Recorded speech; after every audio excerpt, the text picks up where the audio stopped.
Arsenal sinon, moi, et je crie Tottenham. Arsenal. Arsenal, Ils ont pas fait gagner Arsenal. ils ont retenu. Tu peux juste dire Arsenal au lieu de dire Arsenal. Je sais que tu détestes plus que moi, mais moi j'assume. Mais je vais quand même dire Arsenal. Arsenal, merde, vas-y. Ou Arsenal, merde, voilà.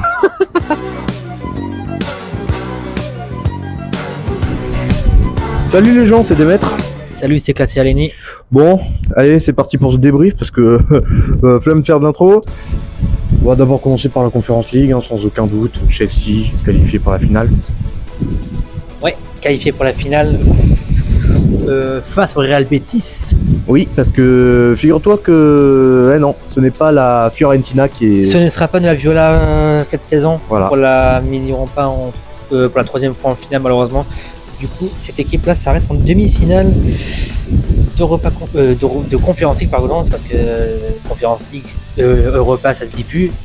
Oui, bon, la Conference League, tout simplement. Bon, discutons-en un peu de l'Europa League, parce que l'Europa League, ça va être un final assez particulier. Oui, exactement, finale 100% anglais. Donc, déjà, on va revenir sur les matchs allés. Donc, Tottenham contre Bodo Glimt, victoire de Tottenham 3-1. Alors, le match était parfait. Johnson a marqué à la 30e seconde. Ensuite, James Maddison qui marque sur une passe magnifique également de Pedro Porro. Donc, James Maddison qui marque à la 34e minute. Et puis ensuite, Dominic Solanke qui vient un petit peu conclure le spectacle pour les Spurs avec ses penalties jusqu'au but à la 83e minute de Satness qui marque sur un contre. En plus, c'était sur une balle contrée, en plus, ça le pire. Et puis donc, Vicario qui n'a pas pu la louper, et puis donc, c'est rentré directement dans le but. Ensuite, le match retour. Le match retour a été littéralement un match quasiment plié dès la 6e minute de match. C'est parce que Tottenham maîtrisait largement le match du début à la fin. Tottenham avait le rythme. Tottenham était pas forcément dangereux, mais en revanche, ils empêchaient Bodo Glimt d'être dangereux, ce qui était sûr. Donc, Dominic Solanke qui marque à la 63e minute, qui libère un petit peu tout un peuple, tout un club. Et puis également Pedro Porro qui marque sur un centre tir-but, barre entrante, magnifique but d'ailleurs de la part de Pedro Porro. Donc ouais, ça faisait déjà 2-0 pour les Spurs. Et puis donc en cumulé, ça faisait 5-1 en cumulé en tout. Donc ouais, félicitations à mon club Tottenham Hotspur qui se qualifie après 2019 en finale d'une Coupe d'Europe de l'Europa League. Et l'autre demi-finale que j'ai pu mater, même s'il n'y avait pas de grand étonnement, à part peut-être le fait qu'il y a eu un but de la part de Bilbao. Ouais. Donc, Manchester United contre l'Athletic Bilbao. Bon bah figurez-vous que Bilbao s'est fait manger par United. Peut-on réexpliquer l'aller 3-0. Déjà il y a eu un premier but de la part de Casemiro à la 30e minute. Ensuite, au carton rouge du côté des Bilbao de la part de Dani Viviane. Est-ce que c'était justifié ou c'était un peu... Franchement, ce carton rouge, il y avait carton rouge, c'est parce que le tacle quand même. Non, le tacle pas du tout. C'était sur quoi là? C'était sur Hollund. Et en fait, c'est qui le gars qui a pris le carton rouge là? C'était Dani Vivian. Dani Vivian, en fait, il avait limite te toucher, attraper, sans le faire tomber, tu vois. Et Hollund, en fait, il s'est tombé tout seul, tu vois, limite comme ça, tu vois, oui. Genre. J'ai dû confondre. Faire un écart. J'ai dû confondre et avec un tacle. en fait, il a pas vu l'arbitre de cette faute, donc il est allé voir la VAR et il a vu la VAR, donc penalty faute, et le mec sort un carton rouge direct alors qu'on l'a même pas vu Vivian le jeter par terre Hollund alors qu'il a juste attrapé la main. Mais sinon, Bruno Fernandes qui transforme ce but, ça faisait déjà 2-0 pour les Red Devils. Ensuite, Bruno Fernandes qui marque à la 45e minute, juste avant la mi-temps, ou sinon seconde mi-temps. Et au retour, au match retour, bah... C'était fort quand même. 4-1 de la part de United. Sur l'ensemble des deux matchs, ça fait 7-1. Et bah United a eu un faux pas durant le match avec ce but de Bilbao à la 31e minute. Ce faux pas, ce qui aurait peut-être pu redonner un petit peu espoir à l'Athletic Club Bilbao, mais non, pas du tout. Bilbao s'est fait manger parce qu'après il y a eu Un but de Mason Mount, l'ancien de Chelsea. Oh. De Casemiro, de l'ancien du Real Madrid. Oh. De Hojlund. Oh. Et puis également un autre but Encore de Mason Mount à la 90e minute. Mais alors là, c'est la meilleure. Il a tiré de loin, hein. Parce que le gardien, il est sorti. Il a voulu faire un détournement. Ça a été raté. Donc, ouais, clairement, United a dominé son sujet comme Tottenham d'ailleurs. Les deux clubs anglais, ils ont tous les deux dominé leur demi-finale, que ce soit aller ou retour. Mais bon, la finale 100% anglaise qui va être très dure, qui va être très chaud. Bonne chance aux deux. Bonne chance aux deux, bien sûr. Bon, heureusement qu'il n'y a que deux clubs qui sont en finale, parce que sinon, deux clubs londoniens.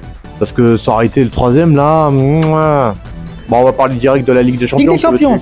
Mais d'abord, on va parler non pas du PSG et le nom que je vais vous dire dans un instant. Vous êtes impatients. On va parler d'abord du FC Barcelone contre l'Inter. Ça a été un spectacle. Après cette double confrontation en termes de spectacle, en termes de football, il y a eu tout.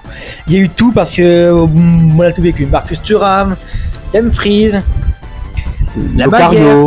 la Maillère, le retour acrobatique, le but incroyable de Lamine Yamal. Quel spectacle! C'est parce que Marcus Thuram a marqué à la 30e seconde de jeu pour l'Inter. 21e minute de jeu, ça s'est égal 2-0 pour l'Inter en Espagne. Vous vous rendez compte de ça? Parce que c'était pas sur genre de but dégueulasse. C'était sur une talonnade, et puis, enfin sur une maillère, et puis sur une retournée acrobatique. Que voulez-vous de plus? Donc, on va aller au retour. Match retour. L'Inter menait 2-0 également à la première mi-temps. Avec un but de Lautaro Martinez. Et puis un but de Kalashnikov sur penalty. Alors au début, je pensais que le penalty était manqué, mais au final non. Littéralement, ce penalty était littéralement précis, chirurgical, et franchement, il y a rien à dire. Du coup, 2-0 pour l'Inter. Par contre, en revanche, Eric Garcia en seconde mi-temps a marqué pour le Barça, et de aussi Daniel Mo a marqué pour égaliser.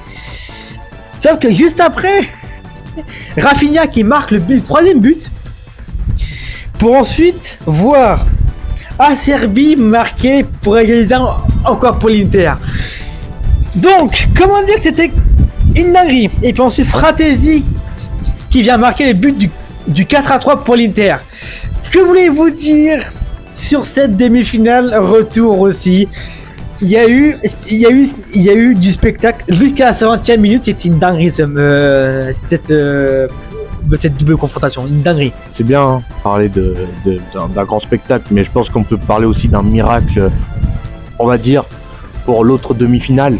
C'était pas un miracle, c'est une domination perso. Oh, attention, parce que marquer un but à l'aller face à Arsenal, face au Gunners. Voilà. Donc, je me dis que on risquait quelque chose. Mais on peut le dire maintenant. Arsenal est éliminé. Et puis franchement, ça fait beaucoup plaisir en tant que supporter de Tottenham, parce que Arsenal, ils n'ont pas géré leur demi-finale, que ce soit aller ou retour. Alors en plus, Arsenal, ils auraient pu gérer de leur match aller, surtout qu'en plus ils jouaient chez eux.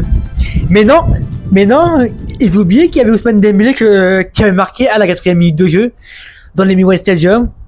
Alors en plus, ce qu'il faut savoir, c'est que avant le début du match, l'Emirates Stadium, les supporters, ils ont fait un tifo qui était franchement qui était pas bien. Le tifo, c'était juste un drap avec le logo d'Arsenal, mais juste le canon, quoi. C'est nul. Juste le canon, c'était pas bien. Que ce soit leur stade, que ce soit leur tifo, que ce soit leur logo, que ce soit leur joueur, que ce soit leur entraîneur. Non, ça je retire ce que je dis. L'entraîneur, je le mets de côté. Obligé. Niveau des cartons jaunes, c'est parce que Dembélé a marqué à la 4e minute. Leandro Trossard, carton jaune à la 10e minute. Bukayo Saka, carton jaune à la 43e minute. Achraf Hakimi, carton jaune à la 44e minute. João Neves, carton jaune à la 46e minute. Et puis sur le retour, des gaz-unes, le parc était en feu. Le tifo était génial. Les supporters étaient en feu. Donc franchement, félicitations à Paris. Donc, on commence par la mine de Fabian Ruiz, la mine pratiquement, mais il a fait comme. C'est comme moi, j'ai vu la frappe de Fabien Ruiz. Oui, ça m'a beaucoup fait penser à la frappe de Tchouaméni en quart de finale de la Coupe du Monde face à l'Angleterre. Ça me rappelle beaucoup ça. Mais bon, Tchouaméni, c'était lui contre le frappe, alors que lui, Fabien Ruiz, c'était une demi-volée. Ensuite, ah là là. Achraf Hakimi qui marque à la 72e minute sur une frappe magnifique aussi, hein. Très belle frappe. Hein. Je te laisse en parler. Bah rien. Non, bah je suis très content en tant que Marocain, en tant que Français, de voir à la fois le but d'Hakimi et puis aussi le but d'Ousmane Dembélé en aller. Ça m'a voilà, je vais pas tout dire pourquoi Dembélé c'est aussi important pour nous, mais on vous expliquera très bientôt dans une prochaine vidéo.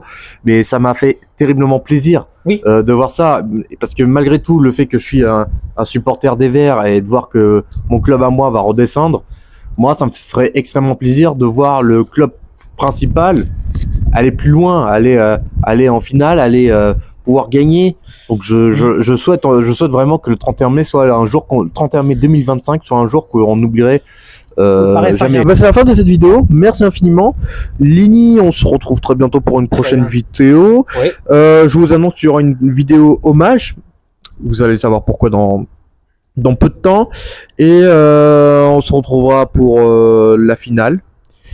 On fera pas de débrief de 3 finales d'un coup, hein. On fera un débrief soit en live ou soit en vidéo, mais pour chaque finale, donc que ce soit pour l'Europa League, Ligue des Champions et Conference League. Pour bien détailler pour les matchs. Voilà. Pour bien pour les détailler, ce sera beaucoup mieux pour vous. Il y aura aussi une vidéo débrief de la finale de la Coupe de France avec PSG et le Stade de Reims. Oui. Et puis voilà, donc merci infiniment, n'hésitez pas à vous abonner à la chaîne, de liker cette vidéo, de commenter cette vidéo et ainsi que de partager la vidéo ainsi que de la chaîne. C'est très important pour l'avancement. Vous pouvez nous retrouver sur Pitrefprod sur Instagram et le Twitch de Lini, hein, le lien se trouve dans la description en bas de la vidéo. Donc, merci à toutes et à tous. Donc moi qui suis en stream souvent le soir. Allez, sur ce, je vous dis à très bientôt. À la prochaine tout le monde. Salut.